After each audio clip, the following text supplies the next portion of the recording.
আজি চিতল মাছৰ তৰকাৰী এখন বনাইছোঁ আলু মটৰ আৰু বিলাহীৰ সৈতে আৰু এই আঞ্জাখন খাই বহুত বেছি ভাল লাগে আৰু এই মাছ বিলাহীৰ আঞ্জাখন খাইতো আপোনালোকে বহুতে ভালেই পায় চাগে গতিকে মই কেনেকৈ এই আঞ্জাখন প্ৰস্তুত কৰিলোঁ আপোনালোকক দেখুৱাওঁ বলক। প্ৰথমতে লৈছোঁ 1 কেজি চিতল মাছ আৰু নিমখ আৰু হালধি অলপ সানি প্ৰথমতে মেৰিনেট কৰি লৈছোঁ আৰু কেৰাহীত দিছোঁ এতিয়া মিঠাতেল আৰু তেল গৰম হোৱাৰ পাছত প্ৰথম মাছ এপিচকৈ এনেদৰে ফ্ৰাই কৰি ল'ম।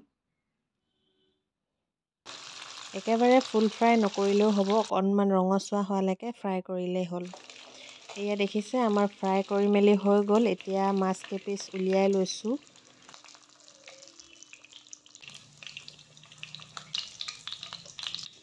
আৰু বাকী থকা মাছ কেইপিচো এতিয়া লগতে ফ্ৰাই কৰি লৈছোঁ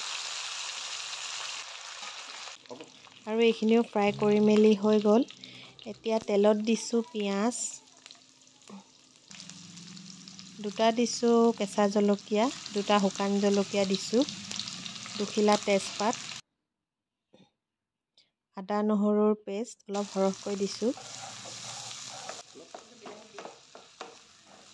আৰু এয়া দিছোঁ নৰসিংহৰ পাত অকণমান সৰহকৈ দিছোঁ। নৰসিংহৰ পাত দিলে বহুত ধুনীয়া এটা টেষ্ট এটা আহে মাছৰ আঞ্জাত বিশেষকৈ, আৰু এইটো দিলে মছলা বেছি ব্যৱহাৰ নকৰিলেও হয়। এইখিনি ৰঙচুৱাকৈ ভাজি লোৱাৰ পাছত তাতে দিছোঁ 3টা ডাঙৰ ডাঙৰ বিলাহী মিহিকৈ কাটি দিছোঁ আৰু বিলাহীটো অলপ সৰহকৈ দিলে ভাল হয় কাৰণ মাছৰ আঞ্জাখনত এই বিলাহীটোৱেই হৈছে মেইন ইনগ্ৰেডিয়েণ্ট আৰু এই বিলাহীখিনি গলি যোৱালৈকে আমি এতিয়া ভাজিম আৰু তাতে দিছোঁ সোৱাদ অনুসৰি নিমখ, হালধি,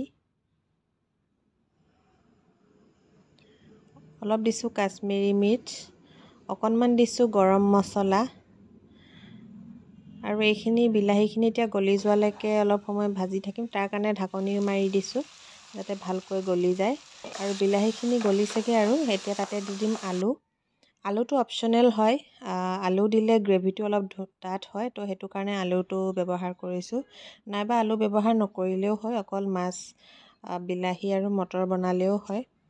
গতিকে এতিয়া আলুখিনি দি দিছোঁ আৰু এতিয়া ঢাকনি মাৰি আমি ভালদৰে অকণমান সময় সিজিবলৈ দিম আৰু লগতে মটৰখিনিও দি দিছোঁ। কেঁচা মটৰ এতিয়া ছিজনেল মটৰ গুচাই লৈছিলোঁ, সেইখিনি দি দিছোঁ আৰু ঢাকনি মাৰি এতিয়া ল' ফ্লেমত আমি 5 মিনিটমান সময় সিজিবলৈ দিম আৰু এয়া 5 মিনিটমান সময় এনেকৈ সিজালোঁ।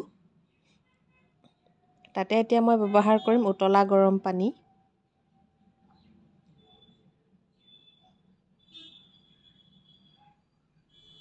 আৰু পানীখিনি দিয়াৰ পাছত পুনৰ এইখিনি ভালদৰে মিহল কৰি লৈছোঁ আৰু ঢাকনি মাৰি ভালদৰে সিজিবলৈ দিম অলপমান সময়, যিহেতু আলুখিনি সিজা নাই। গতিকে আলুখিনি সিজালৈকে ভালদৰে অকণমান সময় সিজাই ল'ম আৰু আমাৰ আলুখিনি সিজিছেগৈ। এতিয়া আমি তাতে মাছখিনি দিব পাৰিম আৰু ফ্ৰাই কৰি থোৱা মাছখিনি এপিচকৈ ওপৰতে দি দিছোঁ এতিয়া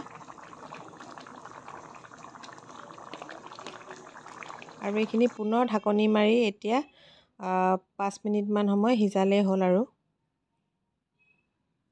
এয়া 5 মিনিটমান সময় সিজালোঁ আৰু আমাৰ আলুটো সিজিলে ধুনীয়াকৈ আৰু শেষত অলপ ধনিয়া দি দিছোঁ আৰু আমাৰ তৰকাৰীখন তৈয়াৰ হৈ গ'ল আৰু এতিয়া গৰমে গৰমে ছাৰ্ভ কৰিছোঁ আৰু ভিডিঅ'টো চাই যদি ভাল পালে আপোনালোকে মোৰ চেনেলটো ছাবস্ক্ৰাইব কৰিবলৈ নাপাহৰিব আৰু এনেকৈ যদি কোনোদিন বনাই খোৱা নাই তেনেহ'লে এবাৰ বনাই খাব, বহুত বেছি ভাল লাগে আৰু আগলৈও এনেকৈ ভিডিঅ' দি যাম।